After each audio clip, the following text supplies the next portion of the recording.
নমস্কার বন্ধুরা, প্রিয়পর্ণার হেসেল ঘরে সবাইকে স্বাগত। আজকে আমি দেখাবো ভেজ পোলাও রেসিপি। একদম অনুষ্ঠান বাড়ির মতো বা রেস্টুরেন্টের মতো ঝরঝরে পোলাও আপনারাও বাড়িতে বানিয়ে নিতে পারবেন। তো চলুন দেখে নিন আমি এটা কিভাবে বানাই। প্রথমেই কড়াইয়ে আমি 1 চামচ পরিমাণ ঘি দিয়ে দিলাম। তার মধ্যে দিয়ে দিলাম 2টো বড় সাইজের তেজপাতা, আর দিয়ে দিচ্ছি এলাচ, দারুচিনি আর লবঙ্গ। সবই দুটো দুটো করে দিয়েছি, আপনারা আপনাদের পরিমাণ অনুযায়ী দেবেন। এরপর দিয়ে দিচ্ছি সাজিরা। আপনাদের কাছে সাজিরা না থাকলে নর্মাল যে রেগুলার যে জিরেটা রান্না করেন ওই জিরেটা দিলেই হবে। সব মশলা একটু ভাজা ভাজা হয়ে আসলে এর মধ্যে কিছু সবজি কেটে নিয়েছি, সেগুলো দিয়ে দেব। যেমন গাজর, বিম কড়াই। তারপর গাজর বিম কড়াই একটু ভাজা হয়ে আসলে এর মধ্যে দিয়ে দেব কিছুটা পরিমাণে কেটে নেওয়া ক্যাপসিকাম আর কাজু কিশমিশ। এবার এই সবগুলোকে একটু খুব ভালো করেই ভেজে নিতে হবে।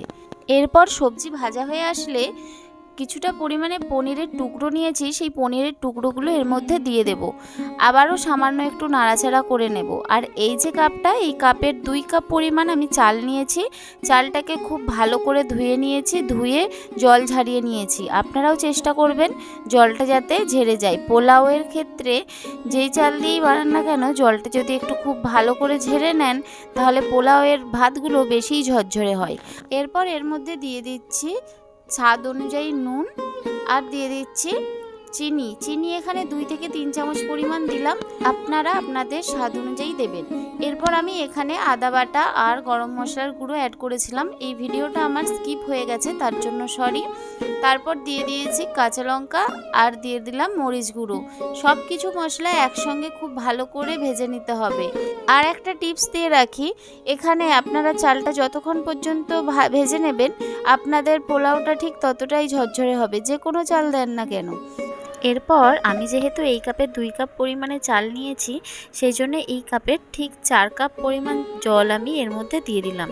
আর চেষ্টা করবেন জলটা যেন গরম হয়, একদম ফুটন্ত গরম জলই দিয়ে দেবেন। এরপর আমি দিয়ে দিচ্ছি 1 চামচ পরিমাণ ভিনিগার, 1/2 চামচ পরিমাণ কেওড়া জল এবং 1/2 চামচের একটু কম গোলাপ জল। এবার সব কিছু দিয়ে চাপা দিয়ে 10 মিনিটের জন্য রেখে দেব। 10 মিনিট পর চাপা খুলে একটু নাড়িয়ে দেব। দেখুন অনেকটাই জল অ্যাবজর্ব হয়ে গেছে। এরপর জল এখনও হালকা আছে, তার জন্য আমি আবারও 10 মিনিটের জন্য রেখে দেব চাপা দিয়ে। 10 মিনিট লাগবে না, 5 থেকে 7 মিনিট হলেই হয়ে যাবে। আর যদি আপনাদের অনেকটাই জল রয়ে যায় তাহলে একটু গ্যাসের আঁচটা বাড়িয়ে দেবেন। তো আমি আবারও 5 মিনিটের জন্য চাপা দিয়ে রেখে দিলাম। আর এরপর দেখুন ভাতটা কতটা ঝরঝরে হয়ে গেছে। এরপর ওপর থেকে সামান্য একটু ঘি আর পেঁয়াজের বেরেস্তা করা ছিল সেটা ছড়িয়ে দেব। ব্যাস, এবার গরম গরম পরিবেশন করুন ভেজ পোলাও, একদম রেস্টুরেন্টের মতো। তো আজকের ভিডিও কেমন লাগলো অবশ্যই কমেন্ট করে জানাবেন।